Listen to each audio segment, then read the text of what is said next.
Est-ce que vous comprenez la colère des personnels soignants contre la grande distribution? Est-ce que vous défendez justement ces distributeurs privés?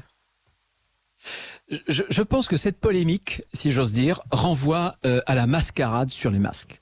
Je pense qu'il n'y a pas eu de stock vraisemblablement. En tout cas, l'État a la possibilité de savoir très précisément, puisque dans le décret, il y a un moyen, quand on le lit bien, de faire en sorte que l'État puisse avoir toutes ces statistiques. Donc moi, je pense qu'il n'y avait pas de stock, en fait. Mais le problème, c'est que il n'est pas le fait d'avoir ou non constitué des stocks, je pense qu'il n'y en a pas. Le problème, c'est que les pharmaciens, pendant longtemps, n'avaient pas du tout de masques à vendre ou à distribuer au personnel soignant. Le scandale, il est là.